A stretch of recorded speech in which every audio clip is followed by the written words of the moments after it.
All right, folks. God bless you guys. Welcome to This Is It 4321 Before the Fire. Let's just get to it. First thing, Richard Montbleu. He's currently getting all his statements stuff together. He wants to go to the police, give them everything he has. This has gotten really fascinating.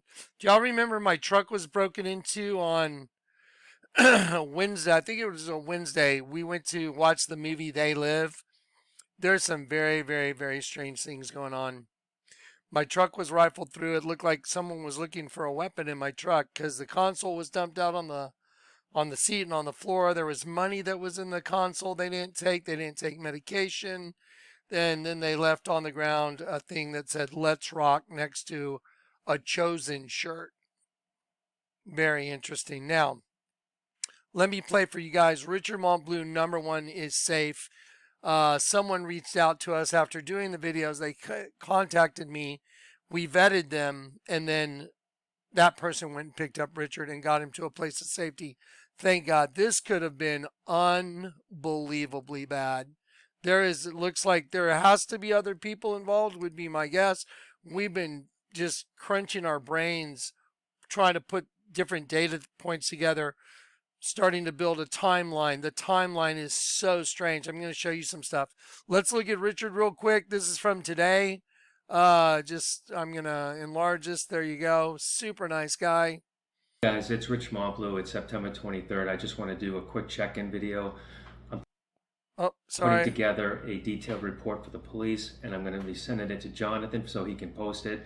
I'm okay. I'm very comfortable with this home where I'm at, and I just want to let you guys know, including my family, that I'm good and well. Thanks very much. Guys, it's Rich Montbleu. It's September 23rd. I just want to do a quick check-in video. I'm putting together a detailed report for the police, and I'm going to be sending it to Jonathan so he can post it.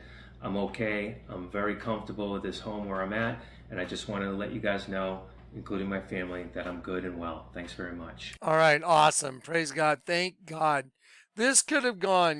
Did y'all hear the video where we recorded Richard telling us his story, how Jeff Pesca had taped him up, duct taped him, whatever, put a sock in his mouth and had driven him, I don't know, I guess heading south from wherever he was at towards, we were told San Diego. Anyway, he escaped. That audio file has been made public. I've been trying to make public every single thing I have. There's some stuff that has people's personal information that we've had to keep out. I'm going to play a couple things right now that I would like for you guys to get to hear. I want to show you guys some stuff that just does not add up. 6 months ago, Jeff Pesca started populating a channel on YouTube. That's Jeff Pesca's channel. The channel was formed in 2011. So from 2011 all the way up until just 6 months ago, there's nothing on the entire channel. No videos, no playlists, no nothing. But 6 months ago, he starts putting Jonathan Kleck playlists on there. And I'm going to show you the channel. Also, 6 months ago, he started another channel in, I believe, February 2023. I'm going to show it to you. And on that channel, he's got Richard Montbleu videos. That's just so strange. Why would you have a channel from 2011? You don't have anything on it, and then all of a sudden, 6 months ago, you start populating it with Jonathan Kleck videos. Let me just show you. Ready? Let's do it. Okay, so let's go. There's new stuff in the folder. I suggest you go listen to it all. Just go inform yourself on all the stuff. We've been documenting everything, keeping everything here. We can get to you guys. This is the wellness check. This is the other wellness check. This one, let's see. This is, I think we had a.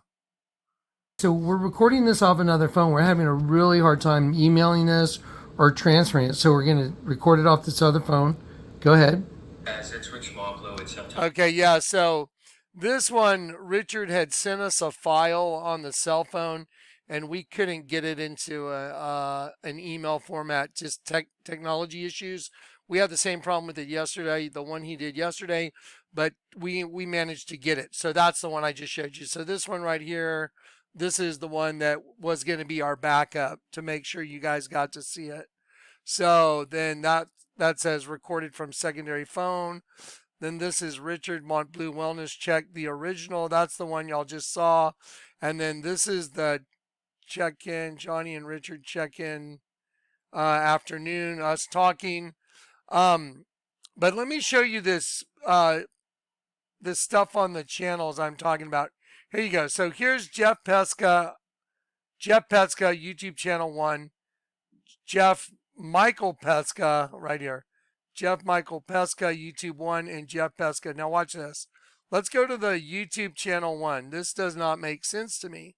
So it says 141 subscribers, 9 videos, and these are all Richard Montbleu videos right here. Okay, all these I believe are Richard's. I go to the playlists, and it has Jonathan Kleck playlists on it. But let's see, we go back and it says 4 months ago, 60 views. Okay, let me go backwards. But watch this. Let's go back to the videos. So look at this. 6 months ago, 6 months ago, 6 months ago, 6 months ago, 6 months ago, 6 months, 6 months. It's almost like this is staged. It's very strange. So now let me show you the other thing I find very strange. So here are the playlists. These are my videos that were put in there over the last 6 months. There's different dates on them, but these were stuck in this. Now let's go to when this channel was formed. Now see, look at this. This was joined in August 6, 2011. Okay, so if you started a channel August 6, 2011, so from 2011 up until just 6 months ago, you have nothing on the channel? And then 6 months ago, you have Jonathan Kleck playlists? And then you have Richard Montbleu videos added 6 months ago? That's very weird. Now watch this. Now let's go back. You know what? Let's just open another folder. We'll do them side by side. Then let's go back to the new channel now. And here's the new channel right here. Let's see. I'm sorry. Here we go. So here's the new channel, Jeff Petska, channel number 2. Okay, so this is very odd. So it's got 6 videos. These are all Richard Montbleu videos. Look, 6 months ago. What's going on here? This is so weird. So 6 months ago, everything's 6 months ago. 6 months, 6 months, 6 months, 6 months, 6 months ago. It's like it would. Why would you have 2 separate YouTube channels where one's from 2011 and you put Jonathan Kleck playlists on it? Then you start another one. It's Richard Montbleu videos only. There's no playlists on this one. Watch this. So there's no playlists, no channels, no. Oh, watch this. So y'all know Dave the Wave, right? Y'all know Dave Shadow. You know our big hefty buddy Dave the Wave. Okay, that does does editing, helps archive all the stuff for the last however many years he's been doing it. Dave's just been around for a while helping out. Now watch this. Why would you have this for Dave Shadow? Look at this. Okay, what is this? Dave Shadow Tempesta. I mean, this is like this satanic, crazy, weird, I mean, just really weird stuff. I don't know what this stuff is. But anyway, it's there. It says Dave Shadow, but Dave the Wave. But then also you have in here, here's Richard Montbleu, Mark Dice. But here's Dave Shadow right here that helps out with our channel. And so this is Dave keeping track of the stuff we're working on, some of the stuff we're working on right now.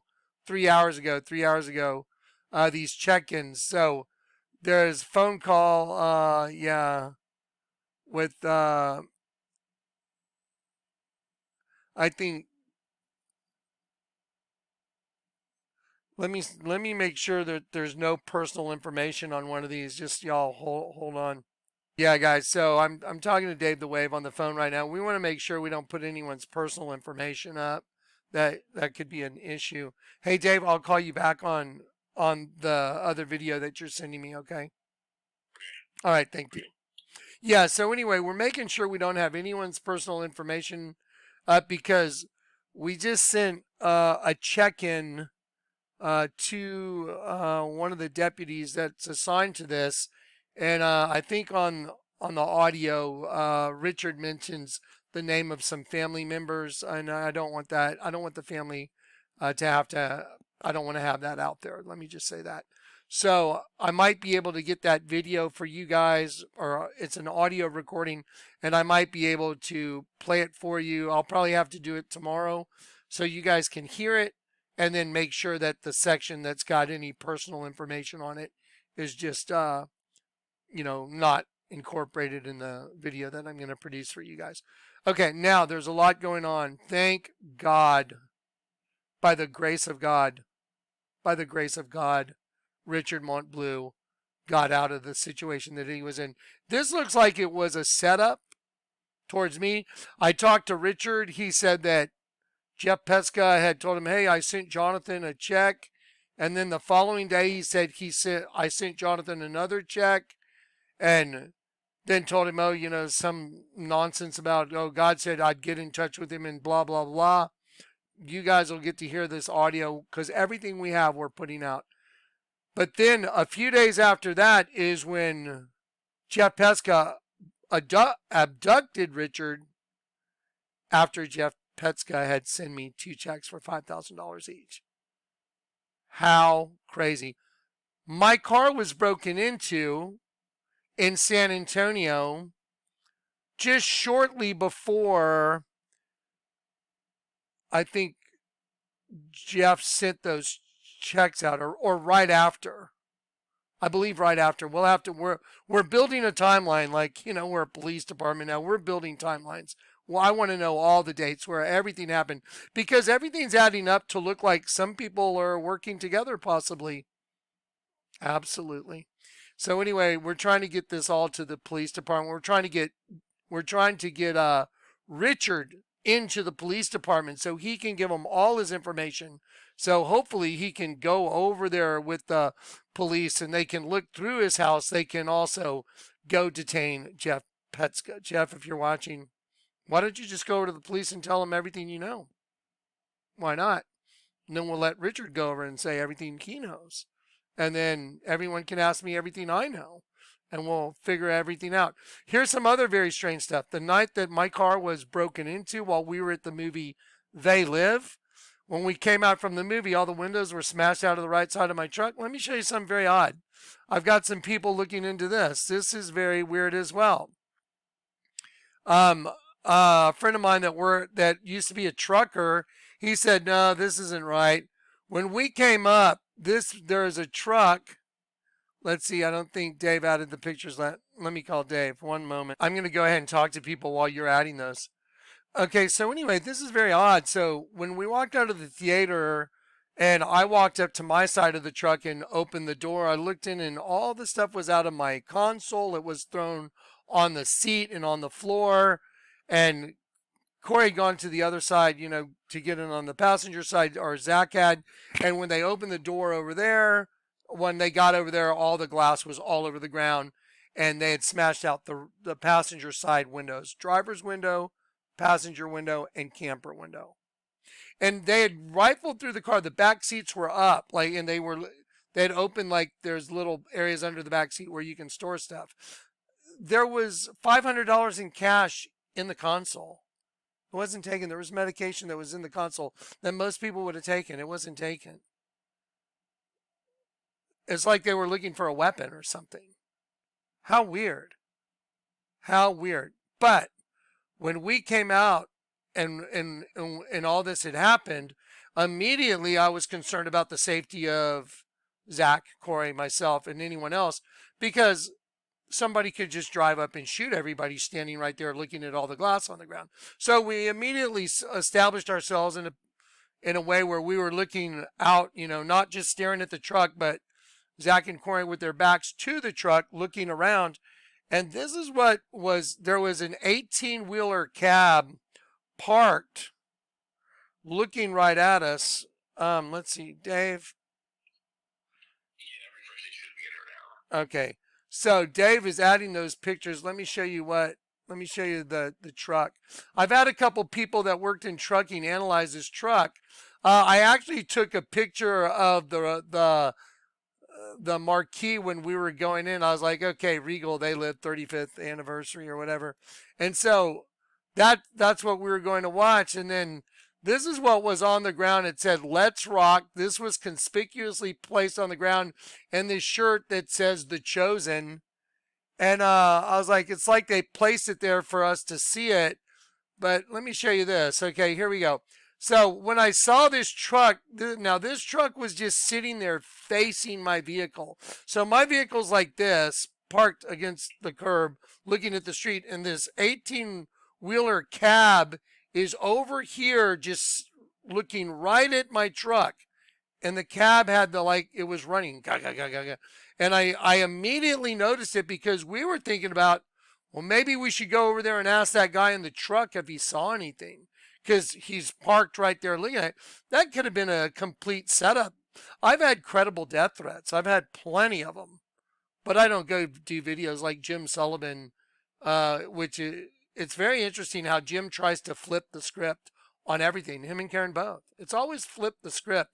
They're the victims. It's really weird. They're the victims from the whole thing at the Ark. They're the victims for people giving them lots of money and fixing up their property and taking care of all their bills, and then them throwing everybody out because they were caught being disingenuous.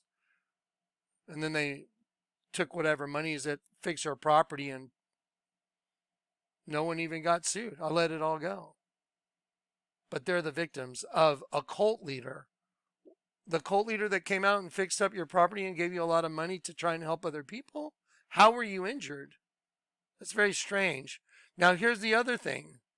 You see this license plate? Look at that. That's being held on there, it looks like, with zip ties. See it right here? I talked to a friend that's a trucker. He's like, that's not where you put your license plate. Has to be down on the bumper, he said. He said there's other reasons why you're not supposed to put it there, but without getting into all that, it's very strange because that truck was just sitting there idling, looking at my car. And it's like, is somebody in it? We felt like somebody was sitting in there just watching. All the lights were out in it. But, when 18-wheelers are moving like someone's there spending the night, it's making that noise like, someone's in it. We're thinking about going in like tap, tap, tap. But I had that, no, just leave that alone. But I had enough sense to photograph the truck. There's the alleged license plate. I would be really surprised if it's real at this point. I don't know. But then when I drove past it, I took a picture of it. And the friend of mine that's a trucker was enlarging this and looking at some of the inconsistencies that are associated with this vehicle. Anyway, so very interesting stuff going on. Very weird. Very, very strange. It's almost like several people may have been involved in trying to set me up and maybe try and murder Rich. That Jeff Petska admitted to gagging him, tying him up, putting a sock in his mouth, and y'all heard the horrible thing that he said was going to happen to him. To which, when I called Jeff and confronted him, he lied. And then when I pressured him and said, well, I've talked to Richard. Richard told me you tied him up. Did you tie him up? He said, yes. When I said, when he started saying, well, God said, I said, quit saying that crap. God doesn't tell you to tie people up and gag them. But I said, quit saying that, yes or no. And he said, yes, yes. What more does it take to go arrest this guy? It looks like their plan got foiled, doesn't it? And now Richard's out there terrified, not knowing, what's going on. And I'm the person trying to accumulate all the data and give it to everybody involved. And it hasn't been the easiest process. It's so crazy. Anyway, I would really appreciate the YouTube community. Go look at the Jeff Pesca stuff. Go look at any of the, go find out what you can find out on Facebook, what's going on. Does anybody know this guy? Does anybody have a relationship with this guy? And if so, fill us in. Or is this some part of a longer term, 6 months ago? Hey, let's set up this channel. Let's set up this. I know other people that are setting up weird channels that are saying a lot of stuff that's not true either. Very fascinating. Okay. Anyway, so now here's the thing. I want to leave this all up. This is all going to end up at the police department for sure, because I know that Richard is preparing everything he can do right now to give this to the police and give them an accurate representation of what was going on. That would shed light on a whole lot of stuff. Also, if the police department could find out if there's relationships between Jeff Pesca and other people that are around here in the peripheral, making videos and doing other weird stuff. Is there any relationships there? It's pretty fascinating. Okay, so we're trying to figure out all these little nuances, but this looks like it was a nefarious plot to do some serious evil. And I'm willing to share everything I have and show everything I have with you guys. I told a couple people I would not share their phone numbers. I gave them my word. And I also gave someone my word that I wouldn't play an hour-long audio recording I had with her. I wouldn't play it online for you guys. And I gave her my word as well. So some of that stuff, when I give somebody my word, I'm like, I gave you my word. And so we'll just leave that stuff off to the side and make it part of the record when it all goes to the police department. All right. So you guys pray for Richard. Keep Richard in your prayers. And hopefully pray for a quick resolution, that the Lord just sheds some light on what's going on here and we're able to see it. Isn't it fascinating? I've come to understand the Gene Revel channel all of a sudden is active, and he wants to be very accusatory. Isn't that fascinating? I notice all those other guys are the accusers all the time. Their channels, whether or not it's Jim, Kathy, Karen, they're always making accusatory statements. There's an old saying that a liar is someone that doesn't trust anybody else. When people make accusations all the time, it's kind of weird. Just saying, it is. All right. I love you guys in Christ. It's so crazy. Anyway, guys, keep Richard in prayer that he gets in front of the police and they are able to take everything they have and get a bird's eye view and figure out what's going on here completely. All right. And then here's the next thing. I'm going to be doing some videos in the next couple days that are biblical. I need to give you guys all the biblical revelation stuff that I have that has been got put on the back burner. I want you guys to have it. It's almost like all this stuff is eating up so much clock that I'm not able to give you so much information that's so important. And it's almost like they're trying to put a plug in it. I was watching some of Richard's video stuff. Richard's got some really well presented information. It's almost like there's this, this nefarious spiritual battle going on here to stop two people that are putting out the data that's very revealing and trying to maybe make it look like they're going to take out two people in a very nefarious kind of plot. It's very interesting. Anyway, I hope you guys will jump in and just look at all the data, listen to all the phone calls. We're putting it all there for you guys to do what you want with. And that way there's a public record. If anything happens to me or anybody else, it's all out there. All right. All right. I love you guys in Christ. I'm going to get to you guys tomorrow. Just like I said, we've got to dot some I's and cross some T's just to make sure there's not names and addresses or any of that kind of stuff. We don't want to get in trouble ourselves for doing it. We don't want to get anyone else in any, compromising situations. Okay. All right. Love you guys in Christ. Thank you so much for listening. And I'll be back tomorrow with some of the stuff that I normally do because, like I said, this is eating up a lot of clock. All right. God bless you guys.